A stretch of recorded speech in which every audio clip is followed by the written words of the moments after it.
UP police, NDRF, SDRF और अग्नि विभाग के लोग, ये चार बड़े महकमे अपनी आंखों के सामने 27 साल के युवराज को डूबते हुए देखते रहे। युवराज के पिता मदद मांगते रहे। किसी ने सरिया और ठंडे पानी का बहाना लगाकर जाने से मना कर दिया, तो किसी ने कहा कि हमें तैरना नहीं आता है। एक युवक जो अनट्रेंड था, वेल इक्विप्ड भी नहीं था, वो उसी सिस्टम की आंखों के सामने अपनी जान दांव पर लगाकर पानी में उतरता है, लेकिन कोहरा और धुंध इतनी ज़्यादा है कि नहीं बचा पाता युवराज को। युवक सामने आकर बयान देता है, लोगों को बताता है कि किस तरीके से सिस्टम के निकम्मेपन की वजह से एक युवक की जान चली गई। कुछ घंटों बाद उसी शख्स के ऊपर दबाव बनाया जाता है। दबाव इस बात का कि तुम्हें और मैं यहीं रहना है, मीडिया यहाँ से चला जाएगा तो सोच समझकर अपनी बात बोलो। उसको अपना बयान पलटने के लिए कहा जाता है। ये मेरे और आपके द्वारा पालन पोषण किए जाने वाला सिस्टम है, उसकी सच्चाई है। ये जो शख्स आपको मेरे साथ कैमरे पर नज़र आ रहे हैं, इनको आपने इस वक्त बहुत सारे वीडियोस में देखा होगा, जिन्होंने 16 तारीख की रात को सबसे पहले युवराज को बचाने की कोशिश की। एकमात्र वो शख्स जिसने युवराज को बचाने की कोशिश की और जिसकी कोशिश के बावजूद भी युवराज नहीं बच सका। इसकी कोशिश की सराहना करने की वजह प्रशासन ने जो इन्हें इनाम दिया वो ये दिया कि इनको डराया गया, धमकाया गया और बयान पलटने पर मजबूर किया गया। महेंद्र, आपने अगले दिन आकर मीडिया में सबको बताया कि क्या हुआ था, आप वहाँ पर थे। सबसे पहले मैं एक बार चाहूँगा, आप बताइए हमको फिर से क्या हुआ था उस रात को।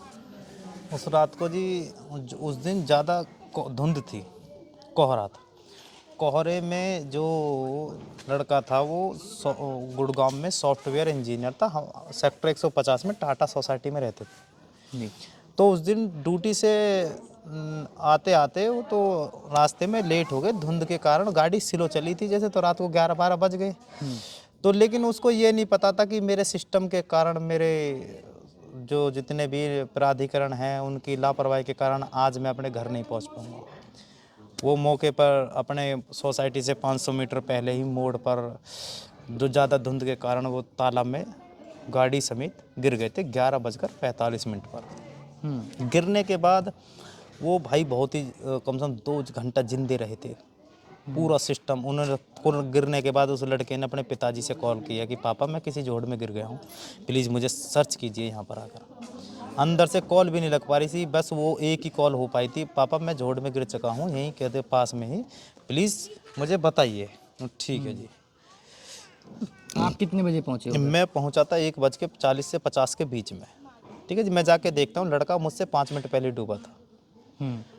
डूबने के बाद मैंने देखा वहाँ पर पूरा सरकारी महकमा था, बचाने की सारी सुविधा थी, लेकिन किस वजह से नहीं बचाया गया, क्या रीज़न था। वहाँ पे जो मैंने देखा था, कुछ लोग ये बोले थे ठंडा पानी है, यहाँ पे सरिया हैं, या अंधेरा, अंदर जाके धुंध ज़्यादा है, बहुत सारी चीज़ें। तो फिर मैंने सरकारी महकमे के जितने लोग खड़े थे, मैंने उनसे परमिशन ली कि मैं जा सकता हूँ। हाँ आप जा सकते हैं।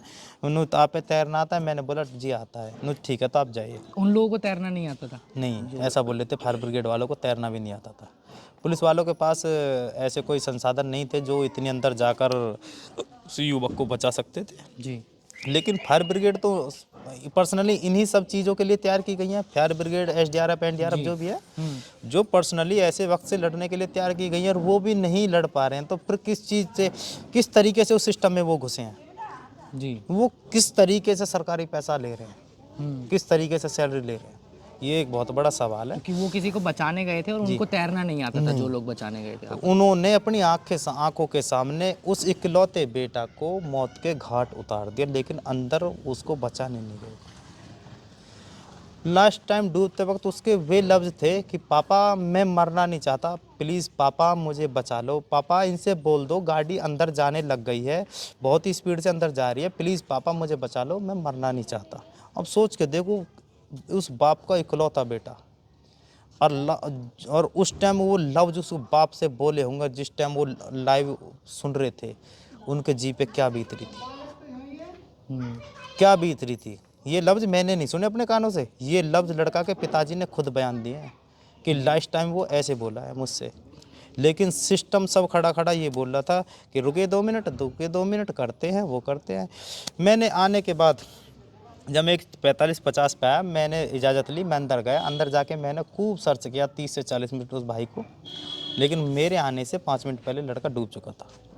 मुझसे ये भी बोला गया था अगर आप अंदर जा रहे हैं तो जल्दी से जाइए, क्योंकि लड़का की आवाज़ अभी आनी बंद हुई है। अच्छा, आपको ये बोला कि आवाज़ आनी, आप जल्दी जाओ, हम तो जब नहीं ही खड़े। मैंने स्पीड बढ़ाई थी अंदर जाने के लिए, 2 से 3 मिनट के अंदर मैं अंदर चला गया था। हम्म, सोच के देखो कितनी नोएडा प्राधिकरण की कितनी और इसमें बहुत ही बड़ी लापरवाही है। आपने शायद बहुत सारी वीडियो भी देखे होंगे, उसमें कितना गंदा मोड़ है वो। जी। रोड ऐसे समझो मतलब 2 मंजिल के ऊपर रोड जा रहा है, गाड़ी एक्सीडेंट होगी सीधा 2 मंजिल नीचे, उस तरीके से वो मोड़ है। इधर से कोई जाएगा ना इंसान, उसको नहीं दिखेगा वो पूरा नहीं खतरनाक दिखता रोड। है। लेकिन उसके अपोजिट साइड जाएंगे ना तालाब के, उधर से इतना खतरनाक मोड़ है ना वो, अगर गलती से किसी का ध्यान भटक जाए, अगर वो कंट्रोल भी करेगा तब भी नाले में जा पड़ेगा, इतना खतरनाक मोड़ है वो। और अब से 20 दिन पहले 25 दिन पहले सेम एक्सीडेंट हो चुका है, लेकिन जब नोएडा प्राधिकरण क्यों नहीं जागा, क्योंकि वो ड्राइवर बच चुका था, मरा नहीं था। लेकिन ये मर गया और इसकी आवाज़ मैंने उठा दी। आपने देखा होगा इंडिया में मेरी वीडियोस हर जगह चल रही हैं इस टाइम। तो प्रशासन को इसी चीज़ का दुख वो है जो कि हमारी ट्रक ड्राइवर बचा था उसको भी आप ही ने बचाया था? जी जी जी, मैं मौके पे मौजूद था। हम्म, उसको भी मैं नहीं बचाया, और बचाकर हम अपने घर लेके आए थे, उसको खवाया था, पिलाया था, सुलाया था, और हम उसे सुबह 10 बजे चौकी पे छोड़ा था। दोस्त का रूम है मेरे का पास में ही, जी। सरदार है, वो भी पंजाबी था, ड्राइवर भी पंजाबी था। उन्होंने बोला था मोनिंदर भाई आप अपने घर मत ले जाओ, मेरे रूम पे ले चलो। मैं कहा चल कोई नहीं, तू वहाँ पे ले ले। उस भाई से हम बहुत सारी चीज़ें बतलाए थे। वहाँ से फिर मैं रात को ही किसी टाइम आ गया था वहाँ से। मैंने प्रीत, जो नवप्रीत नाम का लड़का था, मैंने उससे बोला भाई इस भाई को सुबह 10 बजे चौकी पे छोड़ देना। जब उन्हें सुबह 10 बजे चौकी पे छोड़ा तो मेरे पास कॉल आ गई थी कि मैंने ड्राइवर को चौकी पे छोड़ दिया। जी। जी, तो पुलिस उसको मौके पर ले जाकर सुबह को उसका ट्रक निकलवा दिया था। उसके बाद कोई ध्यान नहीं दिया कि रोड टूटेगा, बनेगा, या आगे को कोई ऐसा हादसा होगा तो उसके लिए क्या करा जाए। महेंद्र, आपने ये जो बात बताई कि तैरना नहीं आता था एसडीआरएफ के लोगों को, अग्नि वालों को, जी और सिस्टम ने किस तरीके से अपनी आंखों के सामने डूबने दिया उसको, आपके बयान से एक तरीके से एक्सपोज हुई है जी जो। जी फिर आपने अपना एक बयान बदला, एक वीडियो आपका और वायरल हुआ। जी। तो इस बीच में क्या ऐसा हुआ, अगर आप मुझे बता सकते हैं कि आपको बदलना पड़ा? उसमें ये हुआ जी, मुझे ये बोलकर बुलाया गया था थाने पर कि मोनिंदर आपके पास जो हमारे पास जो सीनियर अधिकारी बैठे हुए हैं आपका वेट कर रहे हैं, आप जल्दी से हमारे पास आइए। मैं बोला सर अभी मैं घटना स्थल पे हूँ, यहाँ पे बिल्कुल भी मुझे टाइम नहीं मिल पा रहा है, आप प्लीज़ मेरे पास तो आप इधर ड्यूटी पे आएंगे तो मैं इधर ही आपसे बात कर लूँगा, क्या बात है मुझे बता देना। वो मेरे जानकार पुलिस वाले थे, कई साल से इसी थाने में है वो। तो बोले नहीं आपको अभी आना है मोनिंदर, प्लीज़ जल्दी आओ, सर गुस्सा हो रहे हैं, प्लीज़ आपको आना है तो आना है। मगर ठीक है जी आता हूँ। मैं पहुँच गया, उन्होंने मेरे खिलाफ़ खूब वीडियो बनाई, और वो मेरे पे ऐसे नज़र गड़ाए बैठे हैं, ऐसे नज़र गड़ाए बैठे हैं कि बस ये केस दबते ही मुझे, मेरे साथ क्या करेंगे क्या नहीं, केस लगाएंगे क्या नहीं, कुछ समझ में नहीं आ रहा अभी। अच्छा, आपको डर है कि पुलिस? डर नहीं, डर 100% निश्चित है जी, मेरी फैमिली भी डरी हुई है। लेकिन एक चीज़ है कि मैं सच बोलने से फिर भी नहीं रुक रहा। क्यों? अब तो बोल दिया तो बोल दिया, अब क्यों पीछे हटें? अब जो होगा देखा जाएगा। समझ रहे हो, इतिहास उन्हीं का लिखा जाता है जो लड़ना जानते हैं, बुज़दिलों का इतिहास नहीं लिखा जाता। बिल्कुल। देख लेंगे, कोई दिक्कत नहीं, हम तो सच्चाई के साथ हैं। तो पुलिस ने आपको धमकाने की कोशिश की उस जी, दिन वो कि वीडियो नहीं देखी होगी आपने, वीडियो में क्या बुलवाया था मुझसे कि ऐसे ऐसे बोलना। पुलिस पानी में घुसी हुई थी, मशक्क़त कर रही थी, मैं भी पहुंचा था। फिर मेरे साथ मिलके पुलिस वालों ने भी बहुत मशक्क़त की, लेकिन उसको बचा नहीं पाए। कुछ देर बाद उसको रेस्क्यू कर लिया था।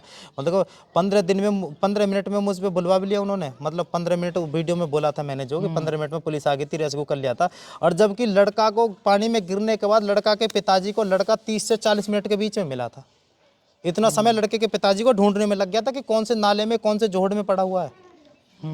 और पुलिस तो ने आपसे 15 बुलवाया मिनट कि 15 मिनट में पुलिस? जी, अब 15 मिनट में पुलिस कैसे पहुंच गई लोकेशन पे आप बताएं। तो आपको बुलवाया गया है जबरदस्ती सामने जी खड़े जी होके जी, कि ऐसा बोलो? बिल्कुल नो बोला था पुलिस के साथ मिलके चलो, वरना तुम्हारे ऊपर मतलब कि तुम भी यहीं और हम भी यहीं हैं, और ये वीडियो बनाने वाले कोई भी यहाँ पे नहीं रहेगा, सब शांत हो जाएगा।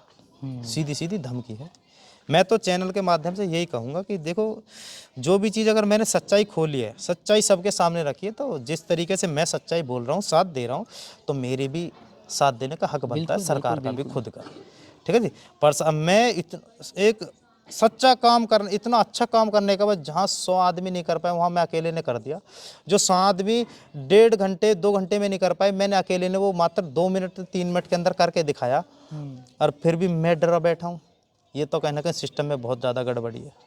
मेरे अंदर इतना डर है बेहिसाब, किस वजह से कि मैंने सिर्फ सच बता दिया। नोएडा प्राधिकरण की पोल खोली, नोएडा अथॉरिटी की पोल खोली, बिल्डर की पोल मैंने खोली, गड्ढा कब खुदा था ये मैंने बताया, और मौके पे कौन कौन था वो मैंने बताया, क्रेन कितनी थी वो मैंने बताया, बचाने के साधन क्या थे वो मैंने बताया। मतलब जड़ से लेके ऊपर तक मैंने पूरा सिस्टम तो आपको खराब सच कर दिया। बोलने का इनाम ये मिला है कि अब पुलिस डरा रही है, धमका रही हाँ, है यही आपको। इनाम है मेरा। मेरा नसीब इतना अच्छा नहीं है कि कोई मुझे आके यहाँ शाबाशी दे, भाई हाँ तूने बहुत अच्छा काम किया है, हम सरकार की तरफ से आए हैं वगैरह। 5 दिन हो गए हैं, आज तक मेरे पास ना तो किसी की ऐसी कोई कॉल आई है, किसी भी नेता की, विधायक की, किसी की, कि आपने बहुत ही सराहनीय काम किया, कुछ नहीं। मुझे कहीं ना कहीं ऐसा लग रहा है कि सब एक साथ मुझ पर अटैक करने वाले, मेरे अंदर बहुत ज़्यादा डर घुसा हुआ है। तो मैं सच्चाई बताऊं, अभी तक भी सरकारी महकमे से ना किसी सांसद, किसी विधायक, किसी का, और जबकि इंडिया का ऐसा कोई बंदा नहीं जिसने मेरी वीडियो ना देखा, आपको पता होगा। ऐसा कोई न्यूज एंकर नहीं है, न्यूज चैनल नहीं है, कोई ऐसा सोशल मीडिया प्लेटफॉर्म नहीं है जिस पर मेरी वीडियो ना चल रही हो। लेकिन मेरे क्षेत्र से मेरे पास किसी की भी कॉल नहीं है अभी तक, वो किसी लिए कौन नहीं आई। अधिकारी थे जो आपसे बात कर रहे थे उस दिन? आपको किसी का नाम याद है? कुछ आपको याद है कौन था जिसने? नाम याद नहीं है पर चेहरे से सबको पहचान लूंगा। आला अधिकारी थे वो, ऑफिसर लोग थे अधिकार या नहीं थे, वो दरोगा थे और सिपाही थे।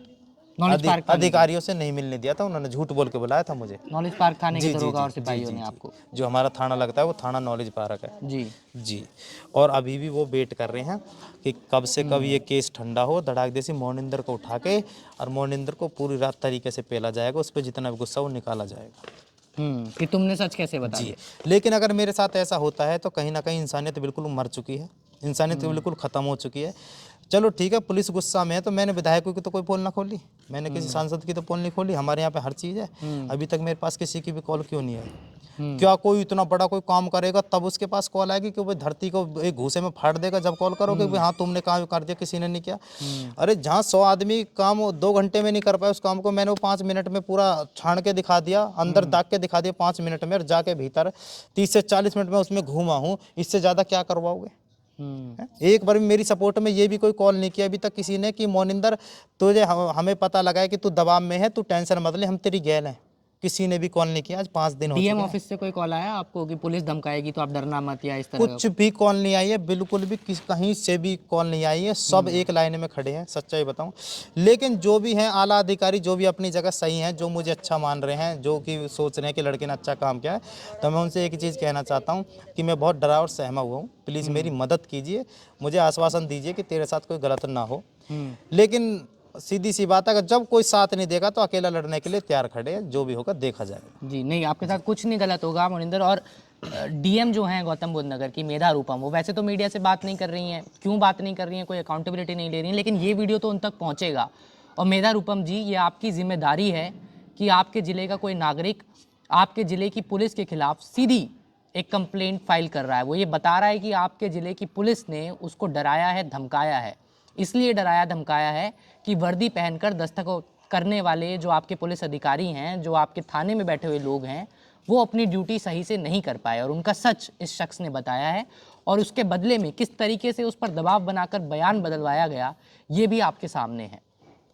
और ये इनाम मिलता है एक सिस्टम के अंदर किसी भी शख्स को वेल ट्रेंड लोगों से आगे बढ़कर अपनी जान दांव पर लगाकर किसी की जान बचाने के बदले में।